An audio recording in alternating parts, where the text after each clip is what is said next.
TGT हो, PGT हो, net हो, जेआरएफ हो, टीबीएस हो या फिर एमबीएस हो या फिर जीआईसी की परीक्षा हो, जितनी भी सारी परीक्षाएं होती हैं सबसे ज़्यादा तो इम्पोर्टेंट है जो यहाँ पर यहाँ व्याख्या दी हुई है, इसमें से प्रश्न बनता है। मान लीजिए ये क्वेश्चन रिपीट बहुत कम होते हैं लेकिन व्याख्या से क्वेश्चन अक्सर रिपीट होते हैं। तो आते हैं लगभग हमारा 200 प्रश्नों का सफर है और इस सफर को हम तय करेंगे आज। ये ओल्ड पेपर है, मॉडल पेपर है, 200 क्वेश्चन का हमारा सफर है और इस क्वेश्चन को आज हम सॉल्व करेंगे। अपभ्रंश शब्द का सबसे पहले उल्लेख किया था, तो अपभ्रंश शब्द का सबसे पहले उल्लेख किया था, कौन किया था? पतंजलि। जो हमारे पतंजलि हैं इन्होंने अपभ्रंश शब्द का, पाणिनि है, पाणिनि का तो अष्टाध्यायी है, ठीक है, और सरहपा जो है वह सिद्ध कवि माने जाते हैं, सरहपा हमारे सिद्ध कवि माने जाते हैं। लेकिन अपभ्रंश का मतलब होता है बिगड़ा हुआ रूप। हिंदी का जो टूटा फूटा रूप हुआ, गिरा हुआ रूप होता है, बिगड़ा हुआ रूप होता है, उसी का नाम है अपभ्रंश, ठीक है। अपभ्रंश उसी का नाम है, अपभ्रंश का मतलब होता है बिगड़ा हुआ रूप। अगला क्वेश्चन हमारा है, थोड़ा सा कॉल करते हैं, ऊपर ले चलते हैं। अगला क्वेश्चन दोस्तों हमारा है सिद्धों का प्रथम कवि। तो सिद्धों के जो प्रथम कवि हैं ये तो आपको ऑलरेडी पता ही होगा, सराफा माने जाते हैं, या जो हमारे हैं 8वीं शताब्दी के आसपास माने जाते हैं। सबसे इम्पोर्टेंट दोस्तों यह है कि मान लीजिए यहाँ तो पूछा है सिद्धवा, जो सिद्धों का प्रथम कवि सरपा है, यहाँ पूछ लेगा कि सरहपा का जो टाइम है, जो सरहपा का जो कार्यकाल है कब माना गया है, ऑप्शन दे देगा 8वीं सदी, 9वीं सदी, 10वीं सदी और 11वीं सदी। तब यहाँ से जो एक्सप्लेन बनता है ये इम्पॉर्टेंट, बहुत बहुत इम्पॉर्टेंट है मेरे दोस्तों। और उनको बौद्ध धर्म की वज्रयान और शाहजहान शाखा का प्रवर्तक माना जाता है, किसको? सरहपा को। तो बौद्धयान है और बौद्ध धर्म की वज्रयान जो शाहजहान शाखा है उसके यह क्या माने जाते हैं? प्रवर्तक माने जाते हैं। और दोस्तों इनके यह नाम भी हैं, यहाँ लगभग 4 से 5 से 6 क्वेश्चन बनते हैं। क्या नाम है उनके? और भी उनका नाम था राहुल भद्र था, और उनका नाम था सरोज वज्र और सरोह वज्र, मतलब इनके यह 3 नाम और थे। इसके सरहपा तो सिद्धों के प्रथम कब माने ही जाते हैं और इनका जो कार्यकाल है वह 8वीं सदी है। और इसके बाद ये राहुल भद्र थे, सरोज वज्र थे और सरोह वज्र के नाम से भी यह जाने जाते हैं, ठीक है। अगला है अवहट्ट में शिक्षा शब्द के लिए कौन सा रूप मिलता है? अवहट्ट में शिक्षा शब्द के लिए कौन सा रूप मिलता है?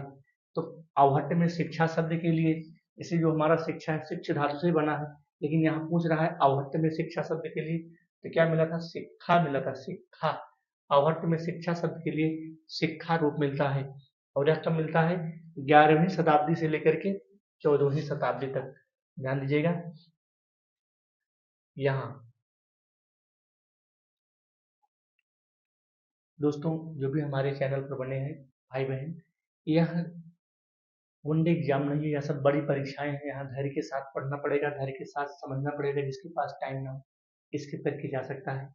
मेरे दोस्त, हमें लाइक और सब्सक्राइब की बिल्कुल आवश्यकता नहीं है।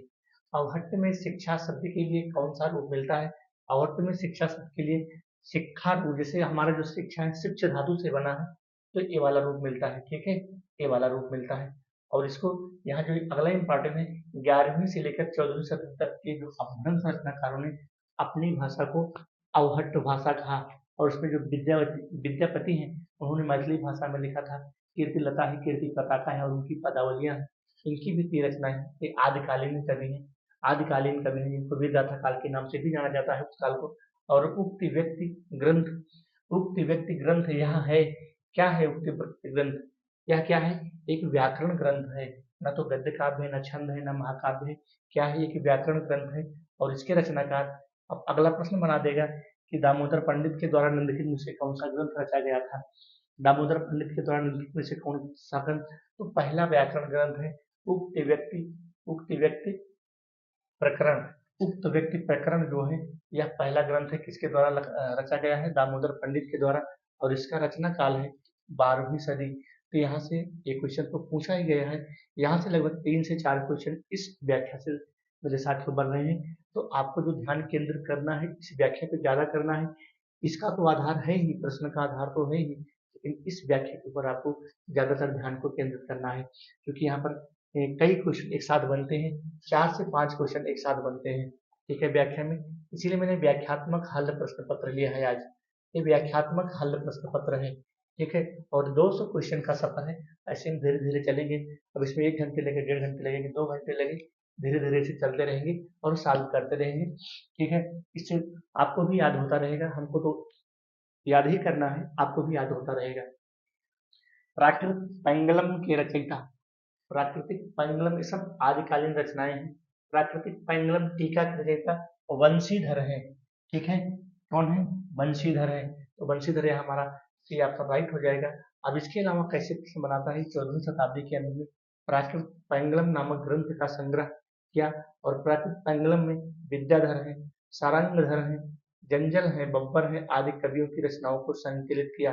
प्राकृतिक पैंगलम में प्रकृत और अपभ्रंश छंदों की विवेचना की गई है। मतलब कि यहाँ से प्रश्न बना देगा कि किस शताब्दी के अंत में, तो 14वीं शताब्दी के अंत, मतलब मध्यान्ह में, या हाँ मध्यान्ह में 14वीं शताब्दी के लास्ट में जो है प्राकृत पैंगलम नामक ग्रंथ की जो रचना है वो किसने किया था? वंशीधर ने किया था। और इस रचनाओं के अंदर विद्याधर तो है, सारंगधर है, जंजल है और बर्बराज, इस प्रकार के जो है इनको किया गया था। आते हैं अगले क्वेश्चन पर, हम यहाँ आते हैं। खसखुरा या गुरखाली भाषा है, कैसी भाषा है भाई? नेपाल की राजभाषा है। बड़ी बढ़िया, बहुत बेहतरीन शब्द है। खरखुसा ये नेपाली की क्या है? राजभाषा है, ठीक है। अगला क्वेश्चन देखते हैं। निम्नलिखित में से कौन सी पश्चिमी हिंदी में नहीं है? पश्चिमी हिंदी में कौन कौन आती है?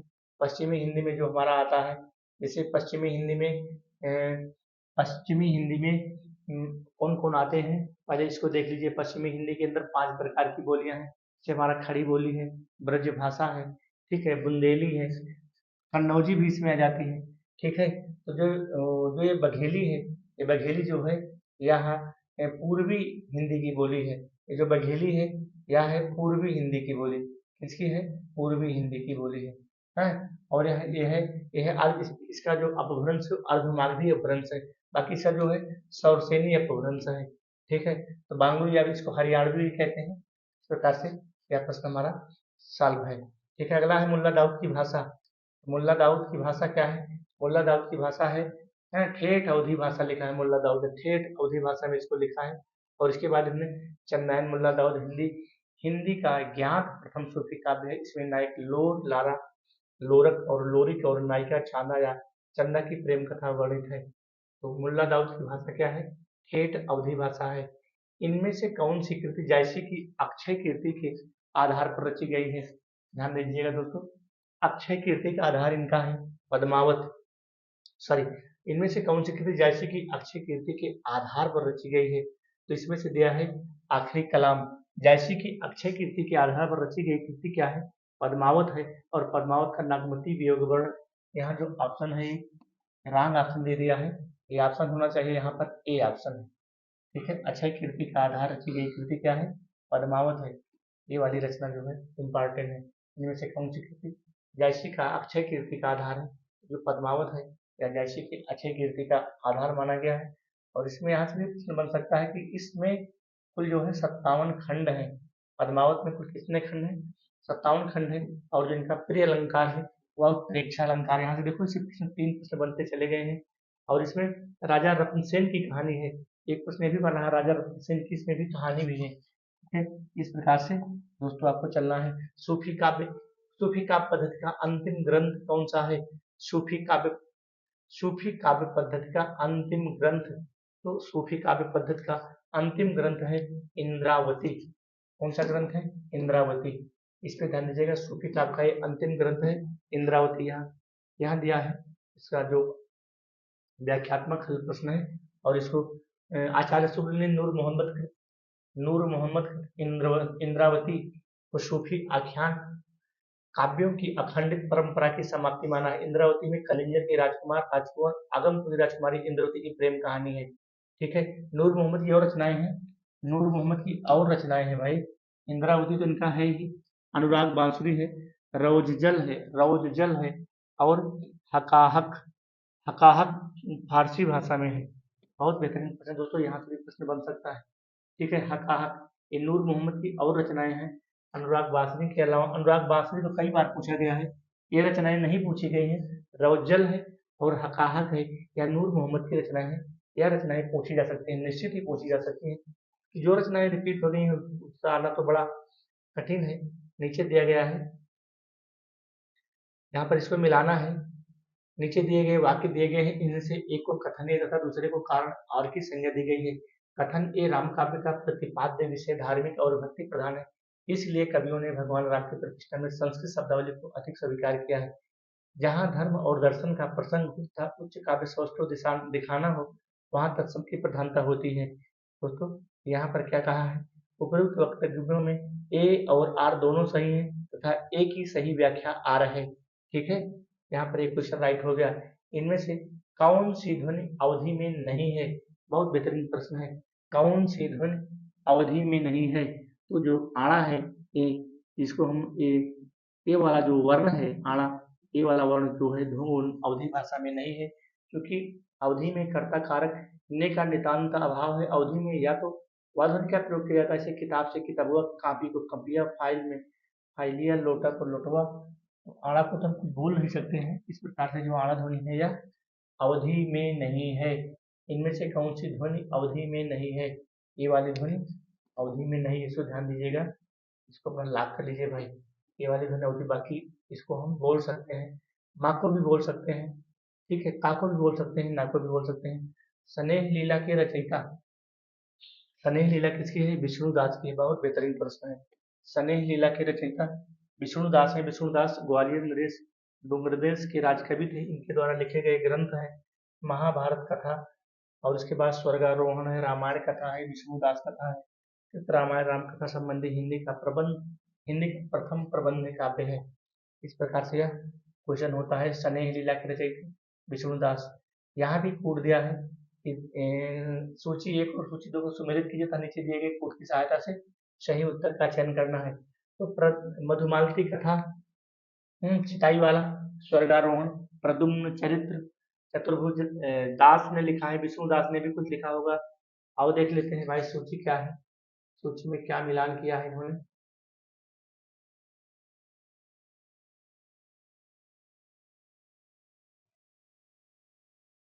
ये यहाँ पर सूची को मिलाया है। प्रद्युम्न चरित्र लिखा है सुधीर अग्रवाल ने, स्वर्गारोहण लिखा है विष्णुदास, मधुमालती कथा है चतुर्भुज दास की, और छिताई वाला है नारायण दास।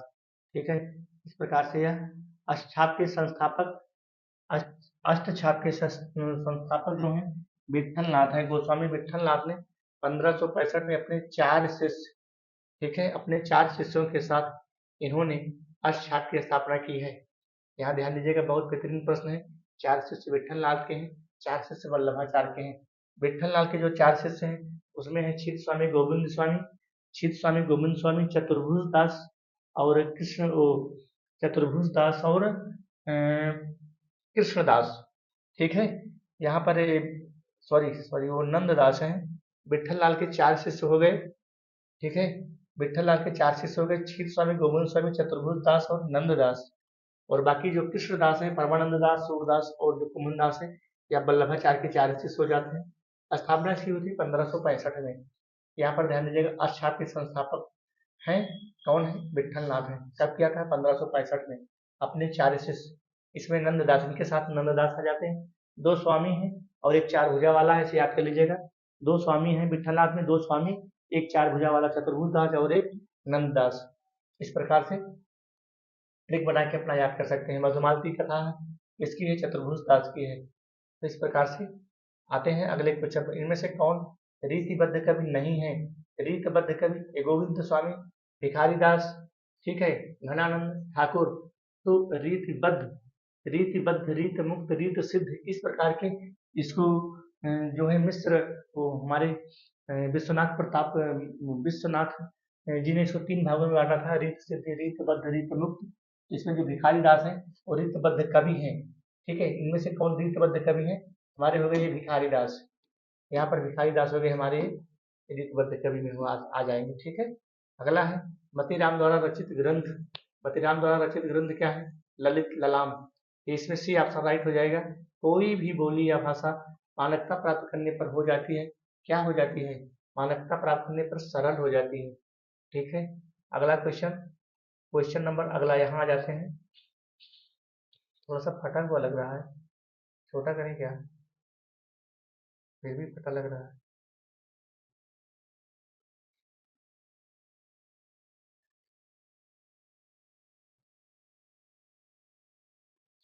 चलो दिख नहीं रहा है, थोड़ा सा ऊपर करते हैं दोस्तों। 2-3 क्वेश्चन दिख नहीं रहा है। यहाँ तक, यहाँ तक। खरोष्ठी लिपि की उत्पत्ति किससे हुई है? खरोष्ठी लिपि की उत्पत्ति हुई है अरमाइकी लिपि से। ये अरमाइकी लिपि है, इससे इसकी उत्पत्ति हुई है। और ये प्राचीन देवनागरी लिपि का विकास हुआ है। प्राचीन देवनागरी लिपि का विकास हुआ है, किससे हुआ है? प्राचीन देवनागरी लिपि का विकास कुटिल लिपि से, मिट्टिलिक लिपि, गुरुमुखी लिपि। यह क्वेश्चन रॉन्ग है, यहाँ पर स्टार का निशान बना है, क्वेश्चन रॉन्ग है। नागरी लिपि सुधार समिति की संयोजक नागरी लिपि सुधार समिति के संयोजक जो थे, चलो भाई यहाँ जाओ, यहाँ पे देखते हैं कौन है इसके संयोजक। काला कालेकर है, ठीक है। और स्कूल बुक सोसाइटी की स्थापना हुई थी कब? 1833 में। स्कूल बुक सोसाइटी की स्थापना हुई थी 1833 में। ईसाई मिशनरियों का प्रभाव केंद्र था, ईसाई मिशनरियों का प्रभाव केंद्र कौन था? सिराजपुर। राजभाषा आयोग के प्रथम अध्यक्ष कौन थे? खरे साहब थे, ठीक है, बाल गंगाधर खरे। राजभाषा आयोग के प्रथम अध्यक्ष बाल गंगाधर खरे थे। और इसके बाद आ जाता है केंद्रीय अनुवाद ब्यूरो से संबंधित कौन है? केंद्रीय अनुवाद ब्यूरो से संबंधित है गृह मंत्रालय के राजभाषा विभाग। केंद्रीय केंद्रीय अनुवाद ब्यूरो से संबंधित है गृह मंत्रालय के राजभाषा विभाग। भारत की राजभाषा जो है क्या है? हिंदी है, ठीक है। भारत की राजभाषा हिंदी मानी गई है। यहाँ पर दिया गया 14 सितंबर 1949 को स्वीकार किया गया। और अनुच्छेद 343 एक, यहाँ नोट करिएगा, अनुच्छेद 343 एक के अनुसार भारतीय संघ की राजकीय प्रयोजनों के लिए प्रयुक्त अंकों का रूप जो है ये हमारी क्या है? भारतीय भाषा है, ठीक है। अगला प्रश्न है इनमें से कौन सा गलत है? इसको पढ़ना है। विकसित तथा प्रयोग क्षेत्र की दृष्टि से बोली का रूप भाषा से बहुत छोटा होता है, ठीक है। ये तो सही है भाई, ये तो सही है, ठीक है। क्योंकि प्रयोग क्षेत्र की दृष्टि से बोली का रूप भाषा से छोटा होता है। और रूप रचना की दृष्टि से बोली पूर्णतः है विकसित होती है नहीं। बोली दैनिक व्यवहार होने वाली, हाँ बोली मतलब बोलचाल की भाषा है, दैनिक प्रयोग की है और एक घरेलू अभिव्यक्ति का माध्यम है। विभाषा बोली का विकसित रूप है, ये भी सही है। तो जो हमारा ये बी ऑप्शन हो जाएगा ये रॉन्ग हो जाएगा। बी ऑप्शन क्या है? गलत ऑप्शन है। खड़ी बोली को प्रधानता देने में सर्वाधिक योगदान रहा, खड़ी बोली को प्रधानता देने में सर्वाधिक योगदान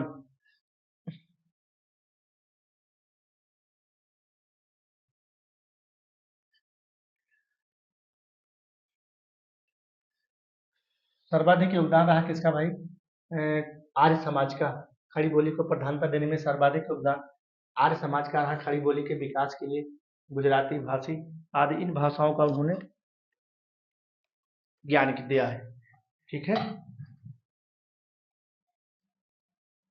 प्रयोजन मूलक भाषा का प्रमुख संबंध है, प्रयोजन मूलक भाषा का प्रमुख संबंध है जीविकोपार्जन। क्या है? जीविकोपार्जन। यहाँ जाते हैं इतिहास के प्रति भारतीय दृष्टिकोण क्या है? जो हमारा इतिहास है उस भारतीय दृष्टिकोण क्या है? आध्यात्म परक दृष्टिकोण है। और 84 वैष्णव की वार्ता के लेखक जो हमारे हैं गोकुल दास हैं, ठीक है। यहाँ पर आते हैं दोस्तों 84 वैष्णव की वार्ता। The modern vernacular literature of Hindustan के लेखक ये तो आप जान ही रहे हैं, ग्रियर्सन साहब हैं, Grierson. The modern vernacular literature of Hindustan के लेखक जॉर्ज ग्रियर्सन है। इन्होंने जॉर्ज ग्रियर्सन ने 1888 में एशिया सोसाइटी अब बंगाल की पत्रिका के विशेषांक के रूप में इसका प्रकाशन किया था। 1888 में बंगाल के रूप में एशिया सोसाइटी के रूप में इसका प्रकाशन किया था। और उसके बाद आचार्य रामचंद्र शुक्ल द्वारा रचित हिंदी साहित्य का इतिहास का प्रकाशन 1929 है, ठीक है। इनमें से किसने आदिकाल को जय काल तथा रीतिकाल को कला काल कहा? तो कला काल तो हमारे कहा था रसाल जी ने, रामशंकर सूत्र रसाल ने कहा था। और आधुनिक काल के तीसरे उत्थान की प्रमुख साहित्यिक प्रवृत्ति है, आधुनिक काल के तीसरे उत्थान की प्रमुख जो प्रवृत्ति है वह है छायावाद। ठीक है, छायावाद पे आ जाते हैं। संदेश राशक की श्रेणी में आता है। जो हमारा संदेश राशक ये आदिकालीन ग्रंथ है, एक खंड काव्य है। क्या है? खंड काव्य है, महाकाव्य नहीं, गीत काव्य नहीं है, एक खंड काव्य है। यहाँ जाते हैं। अमीर खुसरो का पूरा नाम तो Khalid Khusro, Yamuddin Abul Hasan Yamuddin Khusro, D option right हो जाएगा। और अद्वैतवाद के अनुसार, अद्वैतवाद के अनुसार जीव और ब्रह्म एक है, अद्वैतवाद के अनुसार जीव और ब्रह्म एक है। ठीक है, अगला क्वेश्चन है, कृष्ण के साथ राधा की महानता संप्रदाय की विशेषता है। क्या है? सनकाद। अगला क्वेश्चन है, निम्नलिखित को सुमेलित कीजिए तथा नीचे दिए गए कोड द्वारा इसको मिलाना है। यहाँ विशिष्टाद्वैतवाद है रामानुज का, यानी कि ये वाला इससे मिल जाएगा, ये वाला 3 से मिल जाएगा। और द्वैतवाद है मध्वाचार्य का। ठीक है, द्वैतवाद है मध्वाचार्य का, शुद्धावाद है विष्णु स्वामी का, और द्वैताद्वैतवाद है निम्बकाचार्य का। आते हैं यहाँ पर हम